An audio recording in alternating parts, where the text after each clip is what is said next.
अभी मेरी उम्र होगी करीब 15-16 साल। कोई आश्रम मिल जाए या कोई मंदिर मिल जाए, बस वहीं पर रुकते थे। बाबा जी होते थे तो बाबा जी खिला दिया करते थे, अगर नहीं होते तो हम अपने हाथों से खाना बनाते थे। ये हमारे जन्म का पहला मेला है।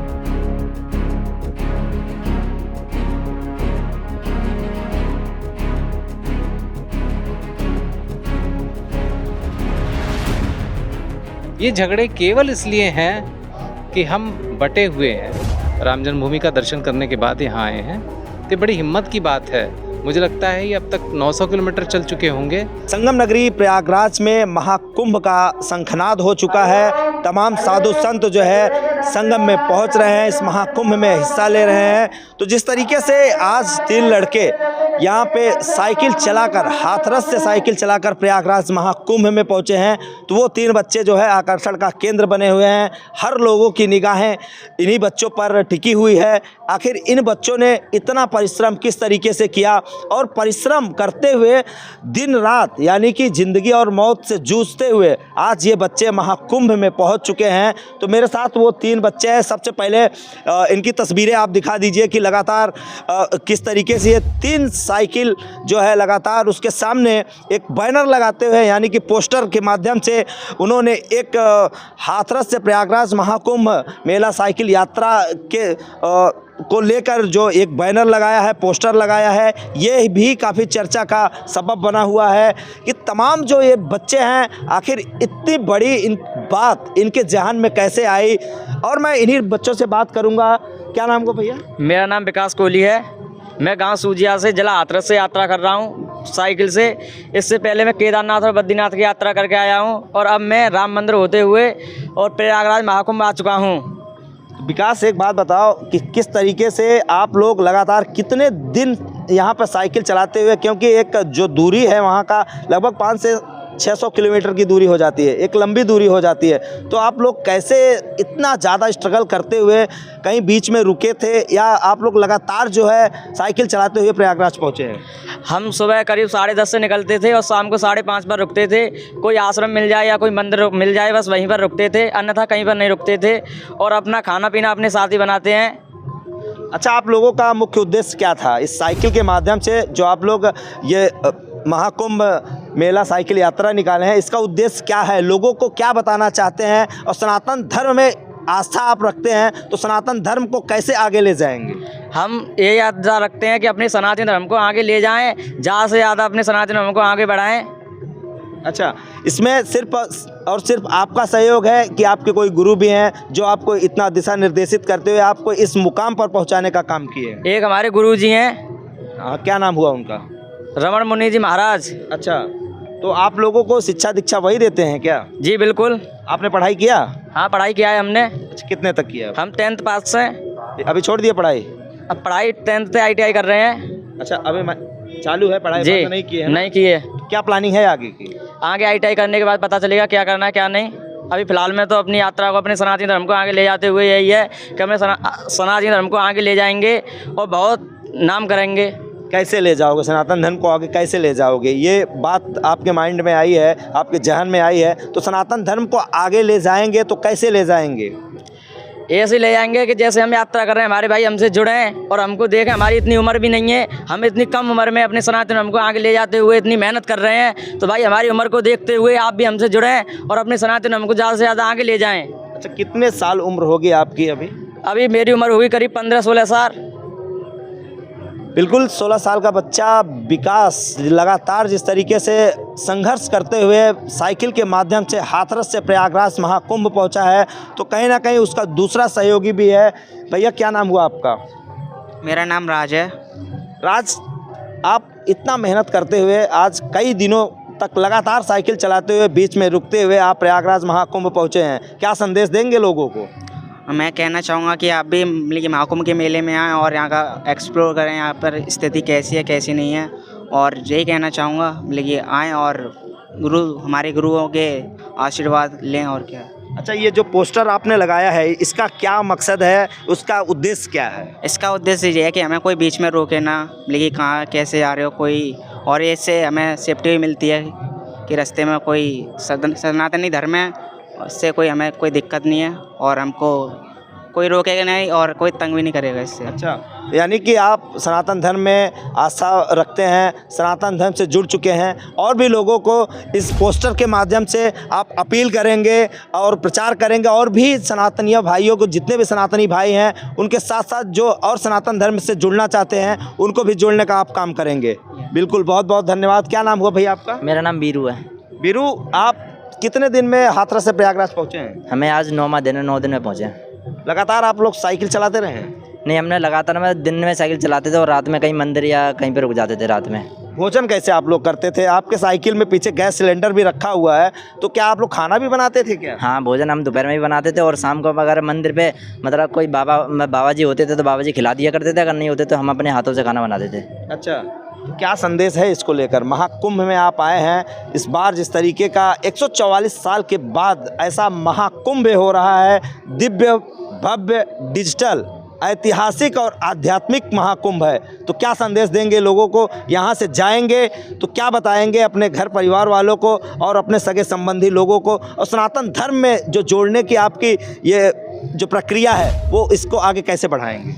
भाई यही है कि बस साइकिल से हमें जगह जगह घूमना है, मतलब 12 ज्योतिर्लिंग है जो हमारे, उनके हमें दर्शन करने होता है। एकदम एक्सप्लोर जीरो से हम सबको दिखाएंगे, मतलब शुरू से मतलब एकदम सही दिखाएंगे मतलब सबको। तो यही है कि मतलब ज़्यादा से ज़्यादा लोग आएँ यहाँ पे स्नान करें। 144 साल बाद ये मेला जो लग रहा है, ये हमारी मतलब हमारी और आपकी ज़िंदगी का एक ही है, मतलब महाकुंभ ये 144 साल बाद लग रहा है। इसके बाद हमारे कोई मतलब मेला लगेगा ही नहीं 144 साल बाद।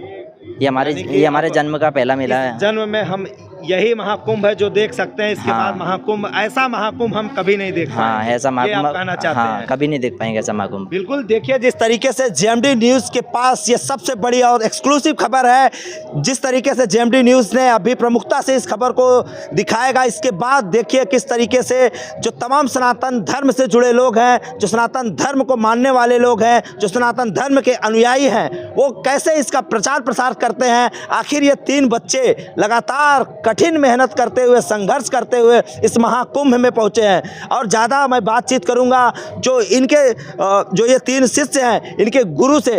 हरि ओम तत्सत। ओम श्री चंद्राचार्य विजय तीर्थराम। ये जो बच्चे 3 आए हुए हैं हाथरस से, साइकिल से इन्होंने यात्रा करी है। ये हमारे पास बहुत पहले से आते रहे। इनको साइकिल चलाने का एक शौक़ था, तो मैंने कहा बच्चों अगर तुम्हें साइकिल ही चलाना है, घूमना है, तो आप भारत में जितने भी अपने सांस्कृतिक धरोहर है, जो मंदिर हैं, मठ हैं, साधु संत हैं, उनके दर्शन करो, उनका आशीर्वाद लो, उनसे मिलो। तो उसी क्रम में ये यहाँ आज पधारे हुए हैं, आए हुए हैं शिव पंचायती अखाड़ा बड़ा उदासीन में। और इनका जो उद्देश्य है जीवन का, वो पढ़ाई के साथ साथ अपनी संस्कृति के प्रचार और प्रसार का है। तो ये यहीं नहीं आए हैं, इसके पहले ये अयोध्या गए, राम जन्मभूमि का दर्शन किया। और इसके बाद जब भी ये तीनों बच्चे जा चुके हैं? हाँ, तीनों बच्चे अयोध्या के बाद यहाँ आए हैं, राम जन्मभूमि का दर्शन करने के बाद यहाँ आए हैं। तो बड़ी हिम्मत की बात है। मुझे लगता है ये अब तक 900 किलोमीटर चल चुके होंगे। और बिल्कुल बिल्कुल, बहुत गर्व की बात है। हाँ, 900 किलोमीटर लगभग चल चुके होंगे। और ऐसे ही शेर बच्चे हमारे सनातन संस्कृति में पैदा हों, बाकी के जो बच्चे हैं वो भी इनसे प्रेरणा लें और पढ़ाई के साथ साथ एक्सप्लोर करें, देखें, अपनी संस्कृति को समझें, अपने धर्म को समझें। इन बच्चों को पूरे भारत में घूमने का अवसर मिलेगा। इनके माता पिता इनको नहीं रोकते, पढ़ाई के साथ ही अपने एक्सप्लोर कर रहे हैं। सनातन संस्कृति से जुड़े हुए जितने भी हमारे मंदिर हैं, मठ हैं, गुरुद्वारे हैं, उनमें जाते हैं और अपना समय इधर उधर के कार्यों में व्यर्थ ना करके इस तरह से सनातन संस्कृति को समझने का प्रयास कर रहे हैं। और जब ये सनातन संस्कृति को समझेंगे तभी उसका प्रचार प्रसार करेंगे। एक आखिरी सवाल ये है कि जिस तरीके से सनातन धर्म का प्रचार प्रसार तो अब तेज़ी से ही बढ़ रहा है, देश में ही नहीं बल्कि विदेशों में भी इसकी तमाम चर्चाएं हो रही हैं। तमाम विदेशी सैलानी जो है वो भी अब इस सनातन धर्म को अपना रहे हैं, यानी कि घर वापसी की भी बात सामने आई है। जो गैर हिंदू थे वो भी सनातन धर्म को गुरुजी अपना रहे हैं। तो किस तरीके का संदेश आप सनातन धर्म को लेकर देना चाहेंगे लोगों को? देखिए, मूल से अगर कोई भटक गया तो उस भटकाव का कारण था।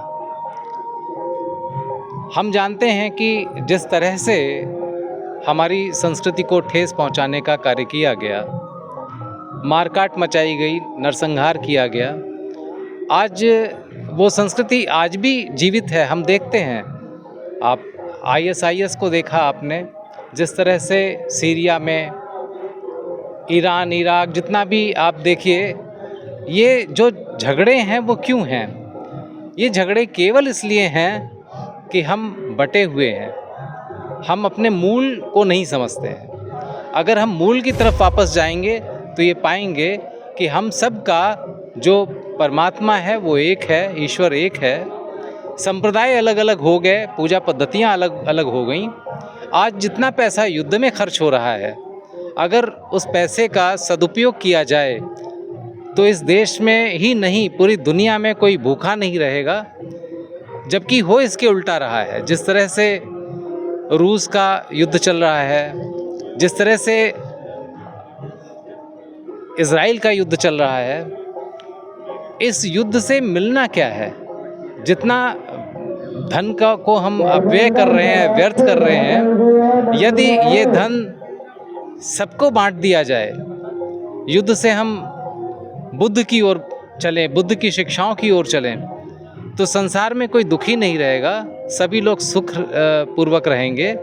जो हमारा सनातन मूल मंत्र है, सर्वे भवन्तु सुखिनः, सर्वे सन्तु निरामया, सर्वे भद्राणि पश्यन्तु, माँ कश्चित् दुर्भाग् भवेत्। इस विश्व में किसी भी व्यक्ति को दुख नहीं होना चाहिए।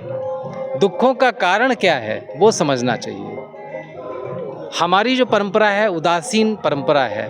उदासीन का मतलब है ऊंचे उठना, उद पर आसीन, ब्रह्म में आसीन, ब्रह्मस्थ।